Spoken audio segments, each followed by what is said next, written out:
Mis queridos hermanos, es para mí un gozo poder estar delante de ustedes en esta mañana y comenzaremos el estudio, como lo mencionó mi hermano Freddy, de la carta a los Filipenses. Todos estamos allí, Filipenses 1:1, donde dice la palabra de nuestro Señor. Pablo y Timoteo, siervos de Jesucristo, a todos los santos en Cristo Jesús que están en Filipos, con los obispos y diáconos, gracia y paz a vosotros, de Dios nuestro Padre y del Señor Jesucristo. Amén. Mis hermanos, este sermón tiene como título Esclavitud que da paz, para aquellos que toman apuntes, y trataremos de desarrollar este título en tres aspectos principales. El primero es un contexto histórico y literario. El segundo es nuestra condición en Jesús. Y el tercero son los beneficios de nuestra condición. Entonces, primero que todo, mis hermanos, comenzaremos analizando el contexto histórico y el contexto literario en el que fue escrita la epístola a los Filipenses.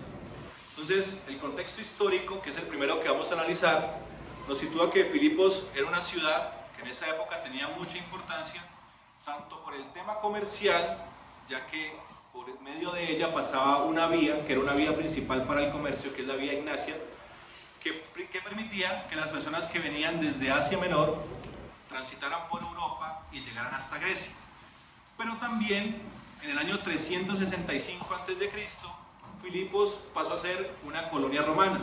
Entonces, prácticamente, militares retirados ya del servicio eran quienes residían en Filipos. Entonces podemos ver que en Filipos había una aglomeración de personas gentiles, estos romanos, pero también, como la Biblia nos lo menciona, había unas personas que eran de ascendencia judía, o sea, tenían sus tradiciones judías.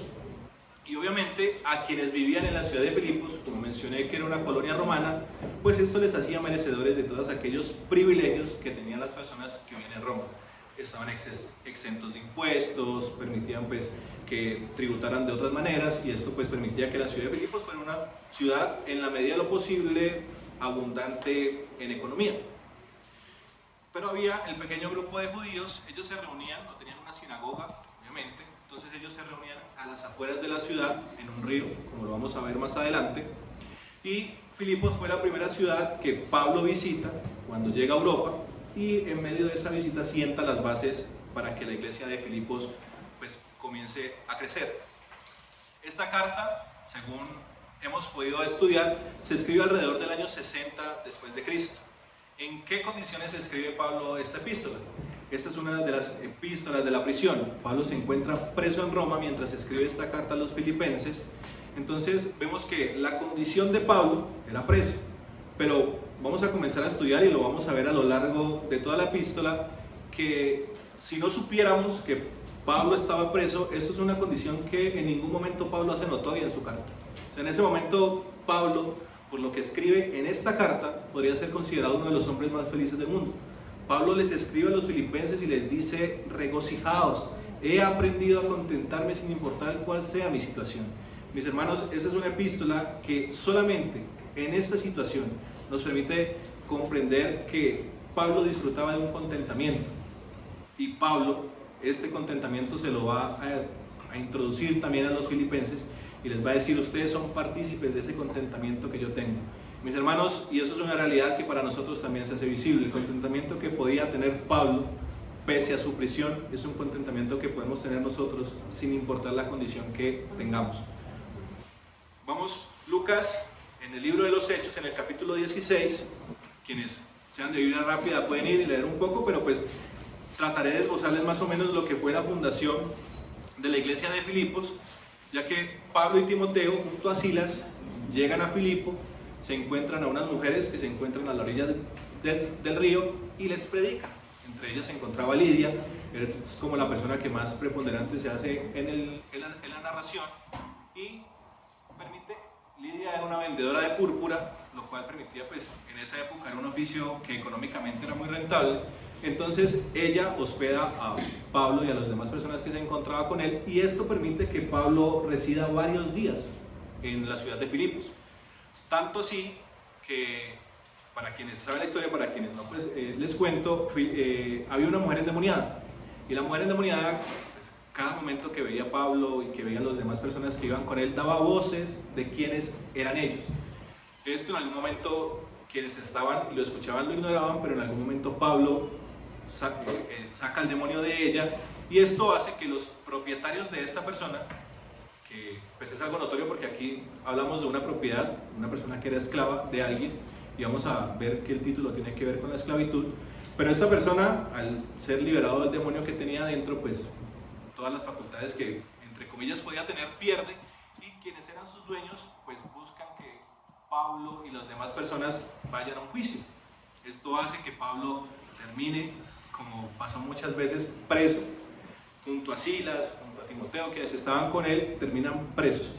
Pero pues la historia nos narra que en medio de la prisión, ellos a la medianoche están orando, y esto hace que un terremoto muy fuerte sacuda todos los cimientos de la prisión, tanto así que las puertas se abren, los grilletes que tenían son sueltos, y pues el guardia que estaba cuidando a los presos, si llegaba a pasar de que los presos pues se habían huido, él iba a ser asesinado. Entonces él, antes de que eso pasara, decide intentar suicidarse, a lo cual Pablo se anticipa y le dice: no te preocupes, todos los presos estamos aquí, nadie ha salido.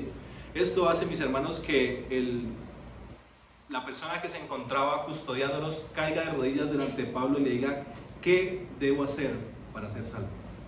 Mis hermanos, el carcelero cayó postrado de rodillas preguntando esto. Producto de esta situación hizo que tanto el carcelero como toda su familia fueran creyentes. Cabe mencionar, mis hermanos, que luego de esto Pablo y las demás personas que se encontraban con él son liberados, pero no tanto porque quienes presidían la ciudad hayan dicho: estos hombres son hombres de Dios, no tanto por eso. Más que todo, ellos fueron libertados porque Pablo era un ciudadano romano, y al ser un ciudadano romano y encontrarse en una provincia romana, Pablo no podía ser azotado como lo fue, y no podía ser prisionero como lo fue. Entonces ellos, no ante el temor de Dios, sino ante el temor de los hombres de que Pablo dijera: yo soy romano, y esto acarreara consecuencias para ellos ante los demás, le dejan libre. Y esto, mis hermanos, es la base de donde se comienza a plantar la iglesia en Filipos, con Lidia y con las demás personas, el carcelero y otras personas más que en ese momento, en la primera visita de Pablo, se hicieron creyentes. Pablo escribe esta epístola cuando está en la cárcel, como lo mencioné anteriormente, pero Pablo recibe una visita de Epafrodito. Epafrodito era un líder de la iglesia de Filipo, que los filipenses envían a Pablo con una ofrenda monetaria para Pablo.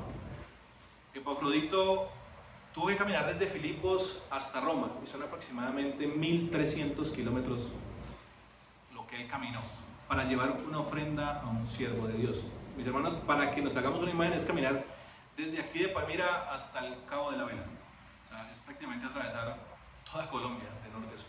Entonces, pero esto habla de una cosa, la disposición que tenía Epafrodito para servir a un líder de la iglesia. Epafrodito también era un líder, pero era un servidor.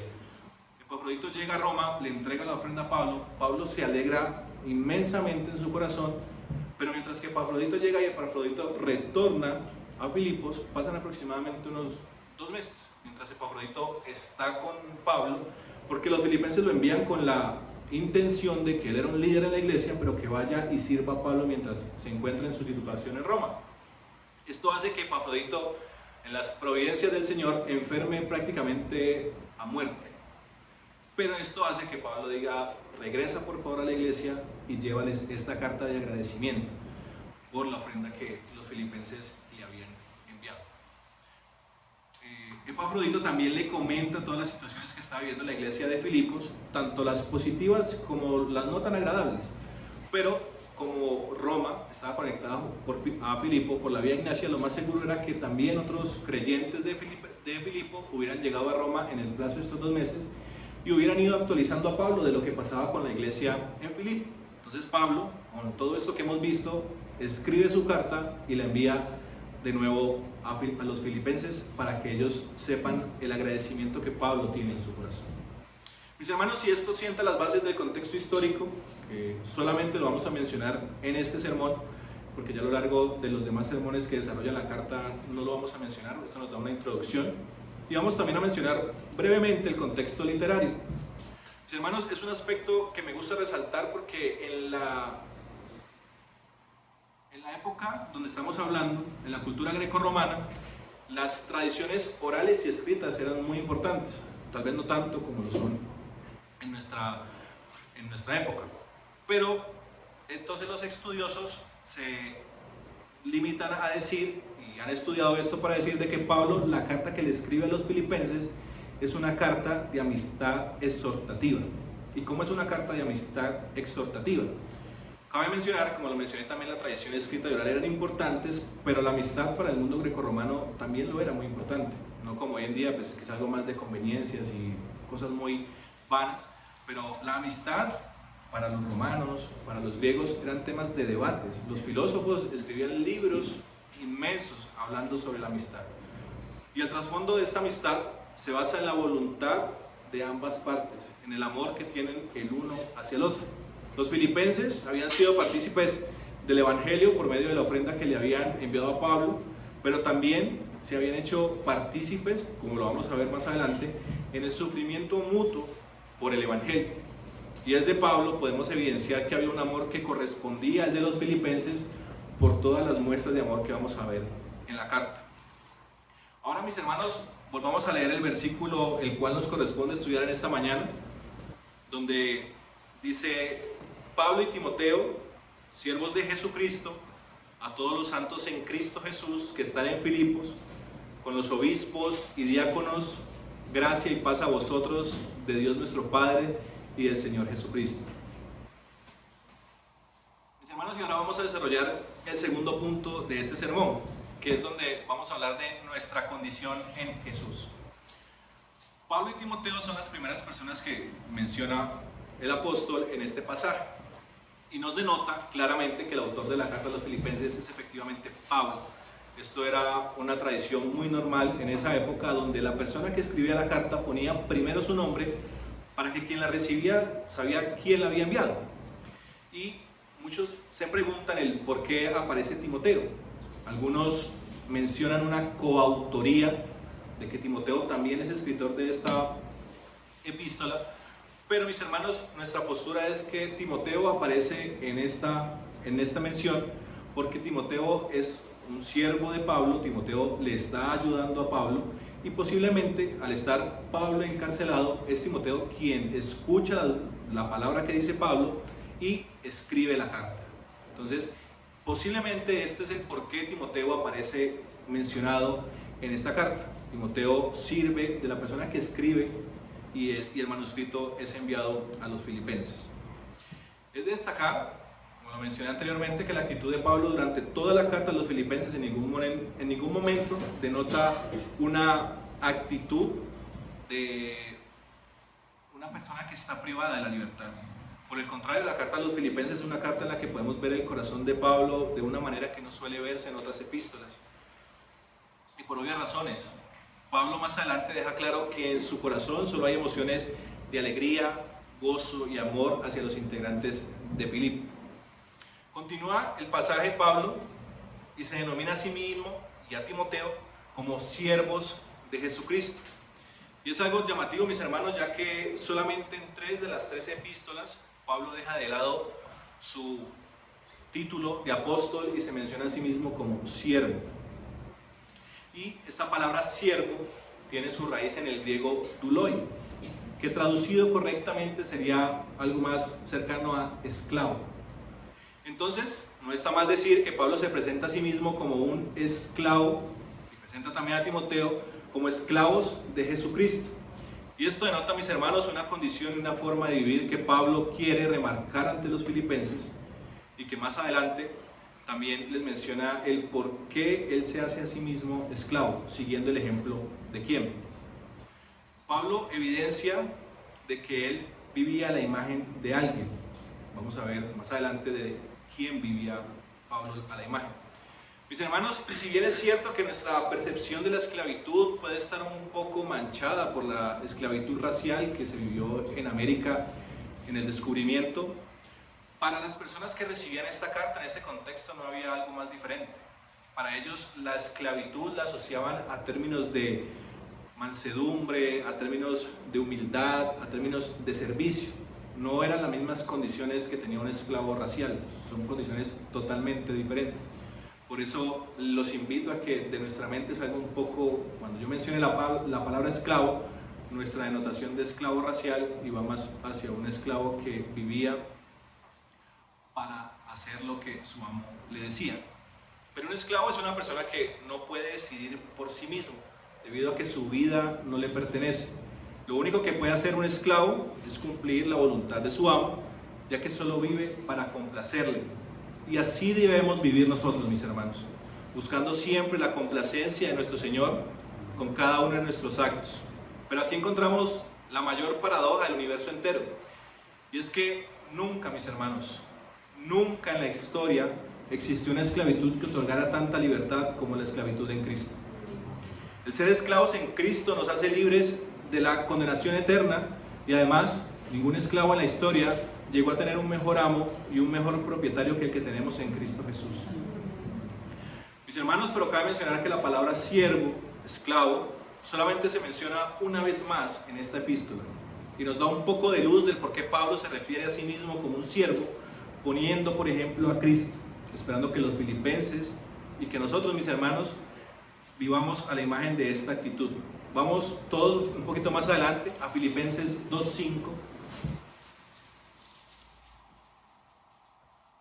donde Pablo le dice a los filipenses: haya pues en vosotros este sentir que hubo también en Cristo Jesús. ¿Cuál sentir? ¿De cuál sentir está hablando Pablo? El cual, siendo en forma de Dios, no estimó el ser igual a Dios como cosa que aferrarse, sino que se despojó a sí mismo, tomando forma de siervo, esclavo, hecho semejante a los hombres. El Rey de Gloria se hizo a sí mismo esclavo para cumplir la voluntad del Padre. Su vida fue un claro ejemplo de vivir para servir. Y Pablo quiere que los filipenses y que nosotros, mis hermanos, tengamos ese mismo sentir, que nos volvamos esclavos de Cristo. Por eso en esta mañana nos debemos preguntar: ¿de qué manera estoy sirviendo, estoy siendo esclavo de mi Señor, de nuestro Señor, de Cristo? ¿Estamos realmente dedicando nuestra vida entera al reino de Dios y a su causa? Si nuestra respuesta no es un rotundo sí a estos cuestionamientos que nos hemos hecho, debemos evaluar muy bien, mis hermanos, qué estamos haciendo, ya que por nuestra condición de esclavos no podemos hacer ninguna otra cosa que no sea cumplir la voluntad de quien nosotros somos esclavos. Y esto es cumplir la voluntad de nuestro Padre en todo momento y en todo lugar. Siguiendo en el pasaje, Pablo se refiere a los filipenses como todos los santos, y esto viene de la palabra griega que tiene su raíz en agios, que significa separado, puesto aparte, dándonos a entender de manera clara que todo creyente separado del mundo cambia su condición de esclavitud y es puesto en Cristo. La palabra santo es un calificativo que se refiere a los filipenses que están bajo el nuevo pacto de Dios. De hecho, este es uno de los términos que se usa en el Antiguo Testamento para referirse a Israel, el pueblo escogido de Dios. Por ejemplo, en Éxodo 19:6, donde Dios, hablando de Israel, dice: y vosotros me seréis un reino de sacerdotes y gente santa. Y que en el Nuevo Testamento se usa para referirse al nuevo pueblo de Dios constituido por la Iglesia, por Cristo y por el Espíritu. Esto representa un dramático cambio en el estilo de vida. Sabemos que al querer acercarnos a Cristo debemos vivir un proceso de santificación. Si nos queremos acercar a un Dios santo, nosotros también debemos cumplir esta condición.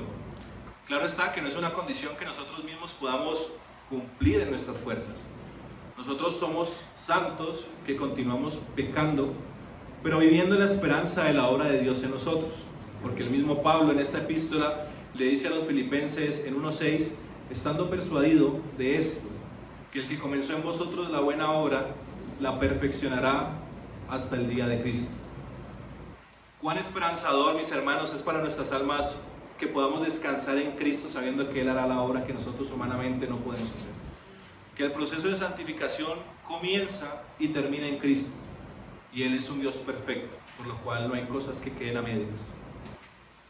Mis hermanos, si es que ser el pueblo santo de Dios es el resultado directo de la relación que se tiene con Cristo.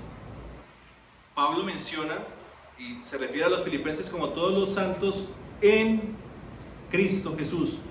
Y aquí quiero citar a Gordon Free, que hablando sobre esta relación dice lo siguiente: Cristo Jesús es el responsable de que formen, hablando de los filipenses y se aplica para toda la iglesia, parte del pueblo de Dios. Y como aquel que ha sido crucificado y exaltado, Él constituye el presente de su nueva existencia. Viven como los que le pertenecen a Cristo. Fin de la cita.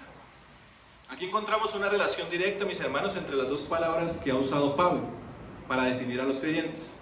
Debemos ser esclavos de Cristo para poder llegar a ser santos en Cristo.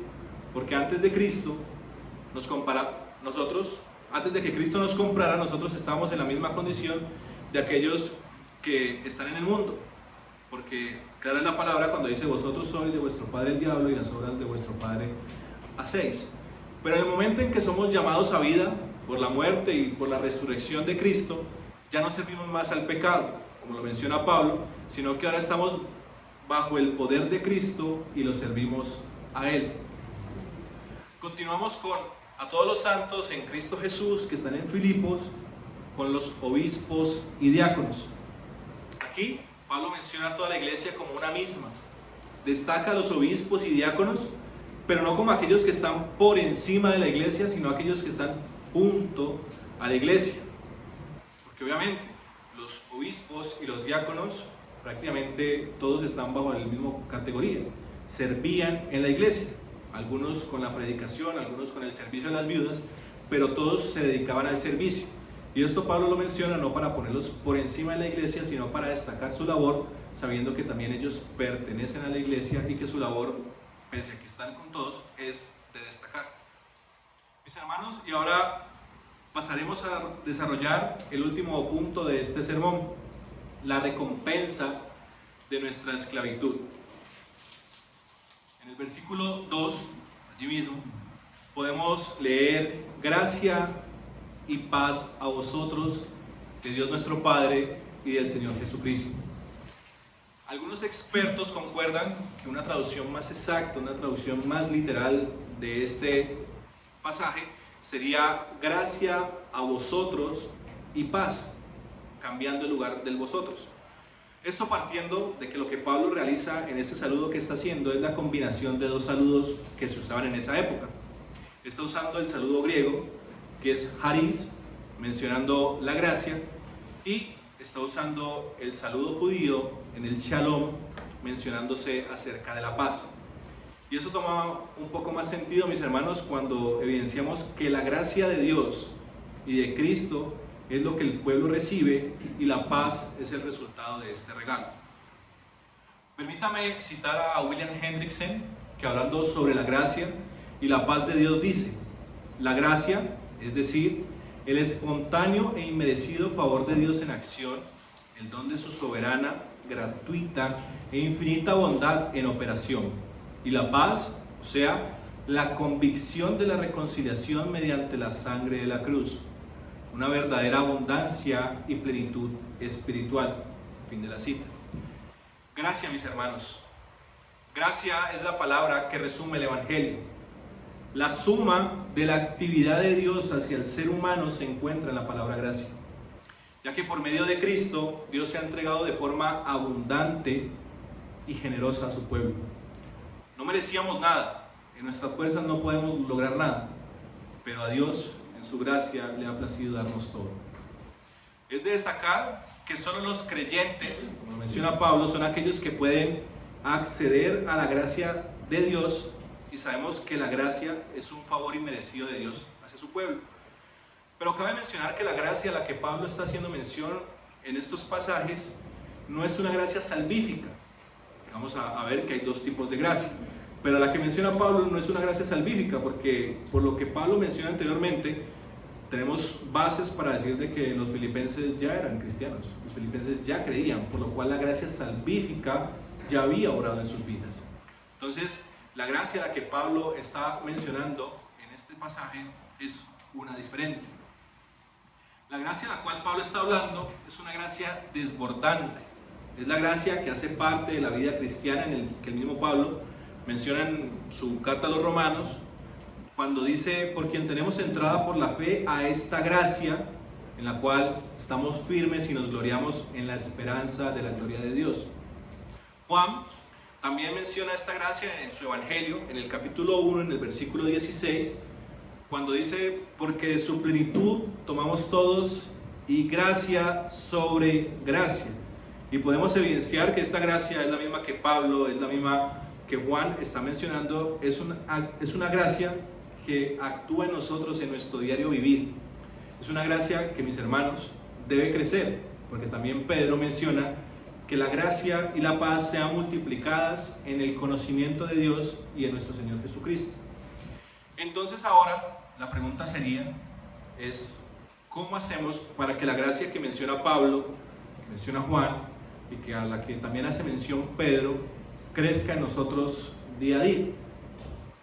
Mis hermanos, si no hay respuesta diferente que mediante el conocimiento de Dios y nuestro Señor Jesucristo.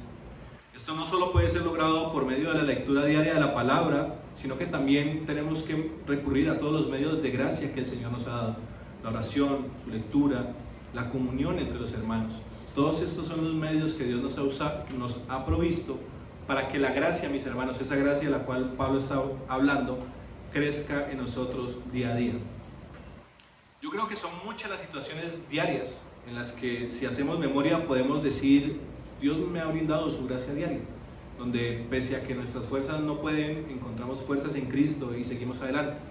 Porque claro es el Señor cuando en 2 Corintios 12:9 dice, y mis hermanos, aquí sí, por favor, vayamos todos a este pasaje, porque creo que eso es algo que debemos recordar diariamente en nuestras vidas.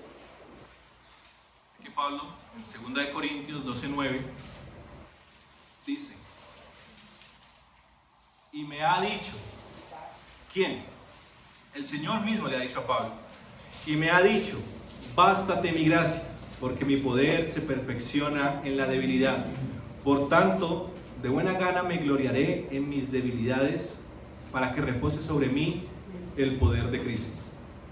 Esa gracia de la que Pablo habla es la misma gracia que nosotros, mis hermanos, podemos experimentar en nuestro día a día, para que el poder de Cristo pueda reposar sobre nuestras vidas, y en esa medida el Espíritu Santo vaya completando la buena obra que ha comenzado en nuestras vidas.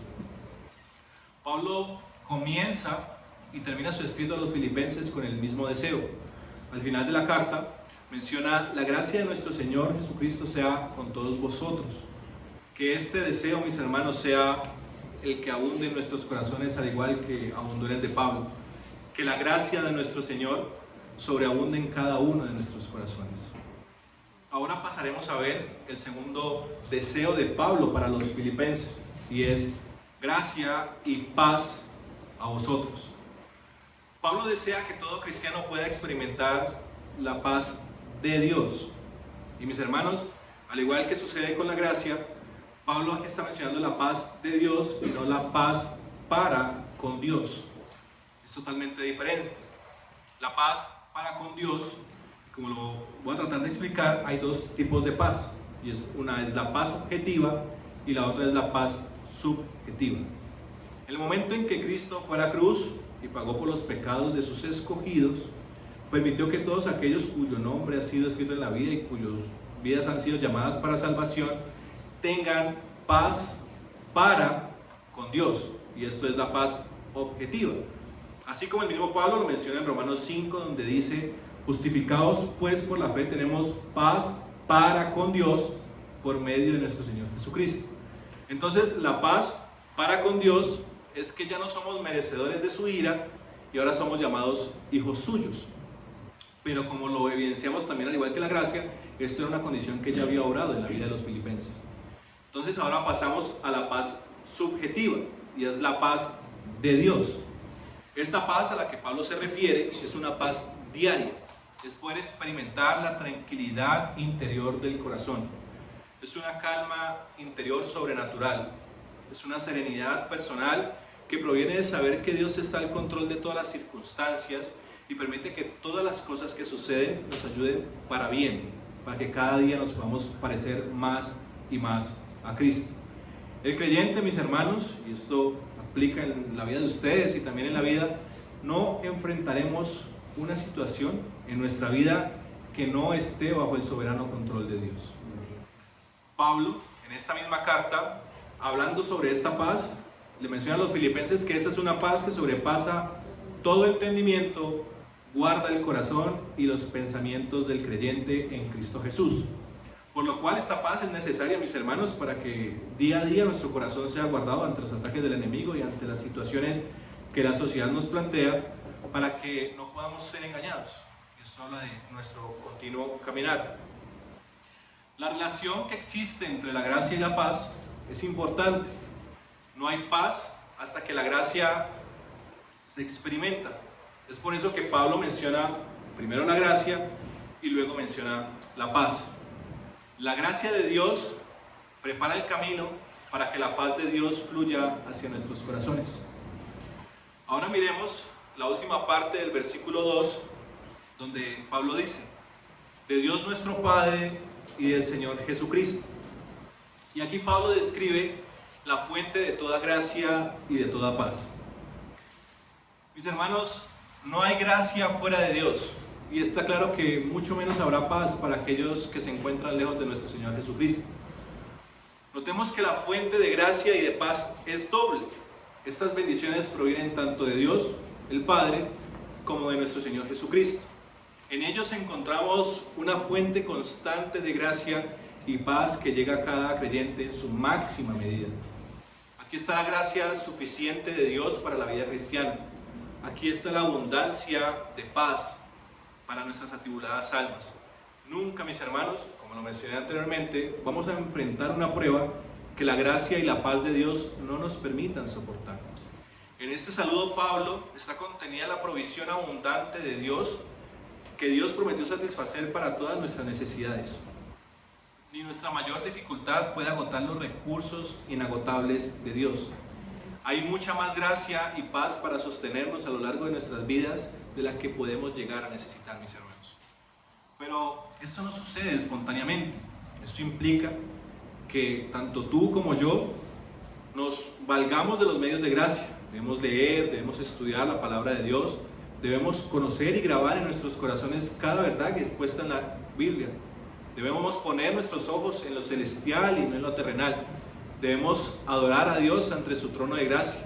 Debemos orar y dejar todas nuestras cargas en Cristo. Debemos vivir en estrecha comunión con los demás creyentes, que serán quienes estarán junto a nosotros en la eternidad. Mis hermanos, esto es un deseo que tiene que abundar en nuestros corazones. Nosotros debemos predicar el Evangelio de Dios para que otros también se puedan hacer partícipes de esta gracia y esta paz que hoy en día tú y yo gozamos. Nuestro corazón debe arder, mis hermanos, para que esto suceda. Cuando hagamos todo esto, cuando nos comprometamos al 100% con nuestro Dios y con nuestro Señor, como sus esclavos, entonces nuestras almas serán saciadas en sobremanera con esta gracia y con esta paz. Por último, mis hermanos, volvamos a leer todo el pasaje, pero hagamos énfasis en tres partes especiales. Pablo y Timoteo, siervos de Jesucristo, a todos los santos en Cristo Jesús, que están en Filipos, con los obispos y diáconos, gracia y paz a vosotros de Dios nuestro Padre y del Señor Jesucristo. Pablo tiene muy claro en su corazón y en su mente en quién comienza y en quién termina todo, por medio de quién y para quién fueron creadas todas las cosas. Pablo sabe que su vida entera, cada segundo de su vida lo debe dedicar a Cristo. Por eso se declara a sí mismo como esclavo de Jesucristo, quien es su Señor, puesto que pagó con sangre por la vida de cada uno de los creyentes. Pablo sabe que no puede llegar a ser santo, sino en Cristo Jesús.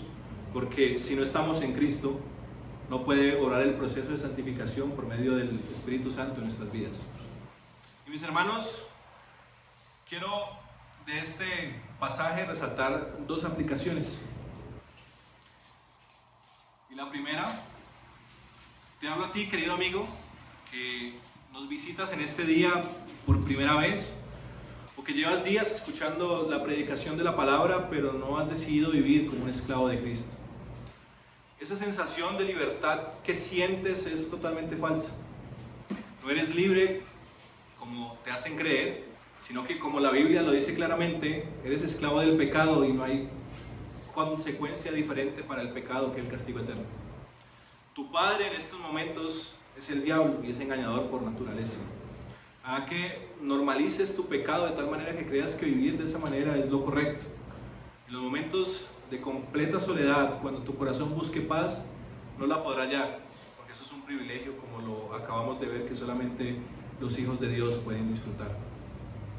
Buscarás dar paz momentánea a tu atribulada alma con lo que la sociedad te vende, con un psicólogo, con un coach, con las drogas y demás placebos que solamente darán una calma momentánea. Y es que el consuelo que estos ofrecen no se ajusta a la realidad del hombre caído, porque lo más difícil de quebrantar, o lo imposible para una persona quebrantar, es el pecado, y solamente Cristo puede quebrantar el pecado. No hay estímulo mental o pensamiento positivo que pueda eliminarlo. A ti, amigo, te digo que aún hay tiempo. Corre desesperadamente a los brazos del Príncipe de Paz y póstrate a sus pies, reconociendo tu incapacidad y diciendo: Señor, heme aquí, úsame como tú quieras, porque ya no vivo más para mí, sino que ahora vivo por ti. Busca al Señor mientras pueda ser hallado, porque después de esto solamente se escuchará el crujir de dientes. Mis hermanos, y en segundo lugar, me dirijo a ustedes y me hablo a mí mismo, para recordarnos que el señorío de Cristo no depende de nuestra aceptación. Cristo es Señor de todo lo que ha existido y de todo lo que existirá. Y eso incluye tu vida e incluye la mía. No busques más agradar a los hombres, a tu familia, a tus amigos, a los compañeros del trabajo. Porque, como lo aprendimos hace unos momentos, si buscamos agradar al hombre, no somos esclavos de Cristo. Y para nosotros eso ya no es una opción. Pertenecemos a aquel que pagó con precio de sangre por nosotros y estamos en deuda con Él. Él nos libró de la condenación eterna y como respuesta a nuestra vida debe ser una vida consagrada a Él, que en nuestras mentes solo haya un pensamiento y sea servir a nuestro Señor. Pero, mi hermano, cuán maravilloso es saber que mientras vivamos de esta manera, gracia y paz de nuestro Señor fluirán de sobremanera hacia nosotros como manantiales de agua viva, para que nosotros día a día podamos renovar nuestras fuerzas en Cristo, para que nuestro caminar a lo largo de este peregrinaje sea de la mano de nuestro Señor. Somos esclavos de Cristo, pero qué gran amo tenemos. Cristo se despojó de todo y vino a servir. Él mismo fue nuestro ejemplo de cómo debemos vivir. Sigamos los pasos de nuestro Señor. Mis hermanos, todo comienza y todo termina en Cristo. Él es el alfa y la omega. Él es el principio y el final. Así debemos vivir. Que todo aquello que hagamos, desde que abrimos nuestros ojos en la mañana hasta que los cerramos en la noche, sea para poder cumplir con los mandatos que nuestro Padre nos ha dado, sin importar nuestros compromisos diarios, sin importar nuestras obligaciones en nuestro trabajo. Nosotros debemos vivir para que cada minuto de nuestra existencia sea para glorificar a nuestro Señor. Si hoy nos hemos levantado, si hoy estamos aquí reunidos, si gozamos de salud, es porque a Cristo le ha placido que esto así sea. Y le ha placido que así sea para que nosotros cumplamos su bendita voluntad, que es predicar su evangelio y es darle gloria a su nombre. Amén. Oremos, mis hermanos. Padre,